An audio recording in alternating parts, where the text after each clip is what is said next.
If you run an event business and everything still depends on you, this episode is going to hit home. You're the one closing the deals. You're the one managing the clients. You're the one answering emails at night. You're the one fixing problems when something breaks. On the outside, it looks like you have a successful business, but behind the scenes, you're exhausted. And if you stop, everything stops. That's not a business, that's a trap. This is one of the most common stages I see. You've built something real. You're not a freelancer anymore. You have a brand, clients, revenue, profit, but you're still operating like the center of everything. And here's the dangerous part. The business grows, but your freedom shrinks. More clients is more responsibility. More revenue is more pressure. More success is less space. And eventually you hit a wall, not because you're not capable, but because the business is designed in a way that requires you everywhere at once. I'll never forget being at a Tony Robbins business mastery event. Tony asked one simple question. There was like 5,000 people in the room. I'll never forget this. How many of you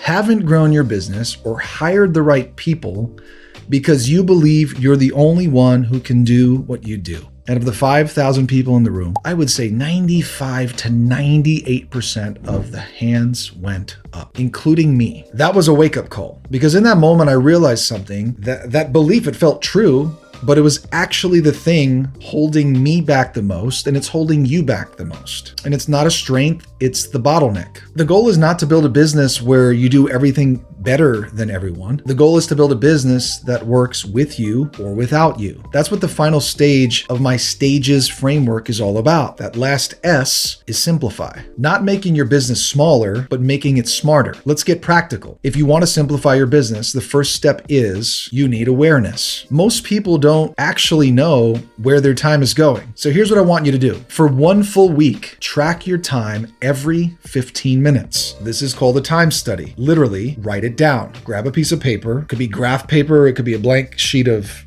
printing paper.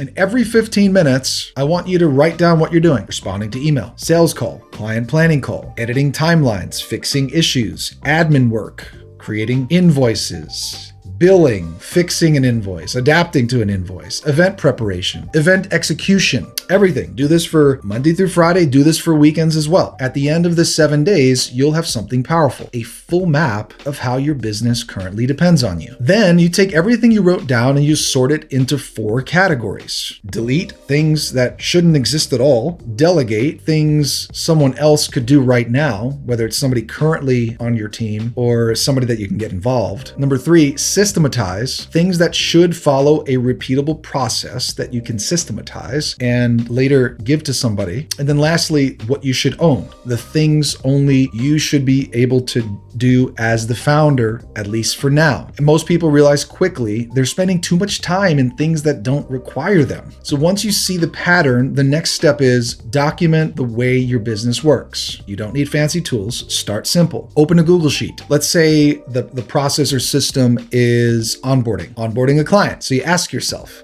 once someone pays, what happens next? Step by step. Send a welcome email, send an invoice confirmation, invite to a planning portal, schedule an onboarding call, assign to an internal team member. I mean, these are technically out of order, but like you get the point. Like, what is the order of events? If you thought of a domino, what happens after the next, after the next, after the next? And list every step, put it in order. Now you've taken something that lived in your head and you turned it into a system. That's how you start removing yourself as the middleman or middle woman. See what I did there? Because now someone else can follow the process. Now comes the part most people avoid, bringing in the right people. And this is where that old belief comes back. No one can do it like me. That belief will keep you where you are, and for some people, stuck forever. This will be how you run and operate your business forever. And if that's what you want, cool. But if you like the idea of being able to release some of that pressure, that belief will keep you stuck forever. Instead, shift the question. Not who can do this exactly like me, but who can do this well enough with the right system. Your first hire doesn't have to be perfect. It could be a part-time assistant, a freelancer that you pay per diem, somebody remote, somebody local, a specialist analyst somewhere, an intern, somebody in college. Like you could just literally start anywhere. Eventually you want to make sure you're getting really great people in really great seats, but starting is the point. Start small, start simple, give them clear outcomes, give them your documented process, and then trust, train, and refine. Because the goal isn't perfection, the goal is capacity. What most people don't realize is this: you don't burn out because you have a lot of work, you burn out because everything depends on you. That's the real problem. And until you change the design of the business, more success will just mean more pressure. It just reminds me, like when people say, oh, busy, I'm busy, things are good, I'm busy, things are good, I'm busy, I'm busy, I'm busy. Busy doing the right things? Busy just treading water to stay afloat and neglecting personal time with your family? I think the term busy is sometimes one that really needs to be unpacked. So if you feel like you're stuck in the middle of everything right now, this isn't a failure, it's just a stage. But it's also a choice. You can keep building a business that needs you for everything, or you can start building one that supports your life, where you have space, where you have options, where you actually get to enjoy what you've built. Because at the end of the day, you didn't start your business to become its employee, you started it